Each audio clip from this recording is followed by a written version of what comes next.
कधी तुमच्यासोबत असं झालंय का? अचानक पाहुणे येतात आणि डोक्यात एकच प्रश्न, आता गोड काय बनवायचं? मावा नाही, चासणी करायला वेळ नाही आणि बाहेरून आणायचं मन नाही. हा व्हिडिओ शेवटपर्यंत बघितलात तर तुम्हाला कळेल की गाजर वापरून अशी मिठाई बनवाल की सगळेजण विचारतील ही मिठाई कशी बनवला. जर मी सांगितलं की गाजर ना किसता सॉफ्ट गुलाबजामुन आणि रसमलाई बनवू शकते. आजची रेसिपी अशी आहे की ज्यात फेल होण्याची भीती नाही आणि एक टेस्ट एकदम बाजारसारखी. यासाठी आपण आता 4 गाजर घ्यायचे आहेत. त्याला स्वच्छ धुवून याचे पुढील भाग काढून टाकायचा आहे. याचे साल पण काढायचे आहे आणि याचे असे छोटे छोटे पीस कट करून घ्यायचे. आता आपण एक मिक्सरचं भांडं घेऊ. त्यात हे सर्व कट केलेले पीस घालून घेऊ. यात आपण थोडंसं 2 चमचे साखर घातली आहे. साय घातली की माव्याची अजिबात गरज पडत नाही, म्हणून साय थोडी घालूनच दूध घालायचं आहे. याला एकदम व्यवस्थित वाटून घ्यायचे आहे. आता हे आपले वाटून झालेले आहे. आता गॅसवर एक पॅन ठेवायचा आहे. ठेवा. त्यात एक मोठा चमचा तूप घालायचा आहे. तूप पूर्णपणे वितळलं की यात गाजराची पेस्ट घालायची आहे. आता एकच नियम की जास्त घाई नाही. ही पेस्ट मंद आचेवर सतत परतवत राहायची आहे. जसं याचा रंग गडद होत जाईल तसं गाजराचा सुगंध घरभर दरवळेल. आता या स्टेजला मी यात घालते पाव कप बारीक रवा. रव्यामुळे बाइंडिंगला खूप मदत होते. याच्यामुळे गुलाबजाम व्यवस्थित होतात. आता या स्टेजला सगळ्यात महत्त्वाचा शॉर्टकट येतो, तो म्हणजे यात मी 4 चमचे मिल्क पावडर घालते.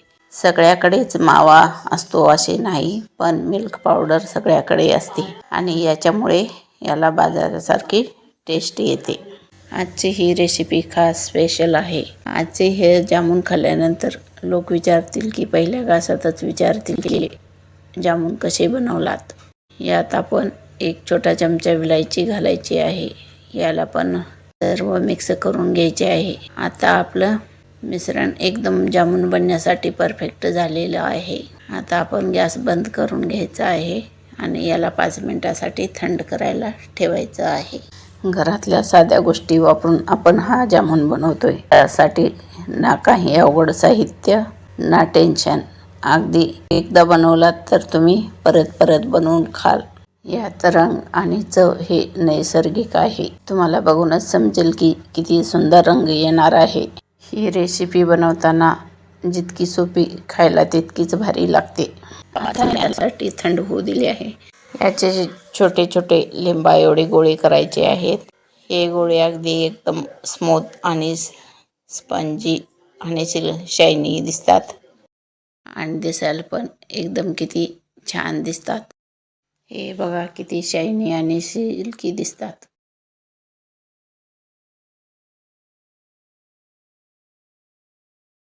हे आपले जामून तयार झाले आहे.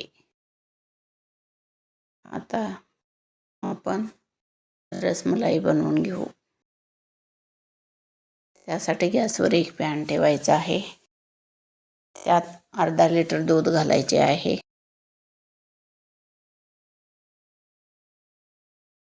अर्धा लिटर दूध घातले आहे. याला सतत ढवळत राहायचं आहे. लो फ्लेमवर चांगली उकळी आणायची आहे. चांगली उकळली की यात आपण 4 चमचे मिल्क पावडर घालायचे आहे. याला पण व्यवस्थित ढवळून घ्यायचे आहे. याच्या गुठळ्या अजिबात होता कामा नये. एक छोटा चमचा वेलची पावडर घालायची आहे आणि थोडीशी साखर घालायची आहे.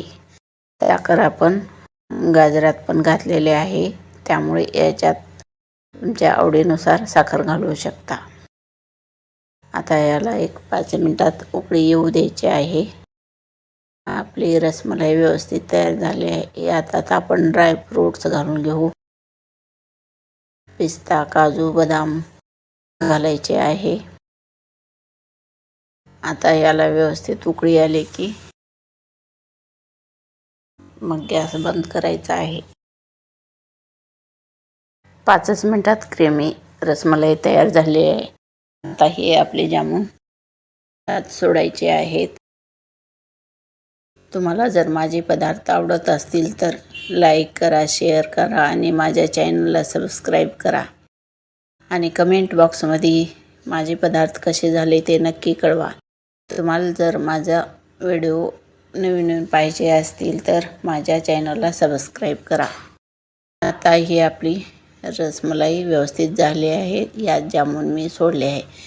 जामून सगळे सोडायचे नाहीत, जितके खायचे आहे तितके सोडायचे. बाकीचे फ्रीजमध्ये तुम्ही स्टोअर करून ठेवू शकता. आता मी हे सर्विंग बाउलमध्ये काढून ठेवते.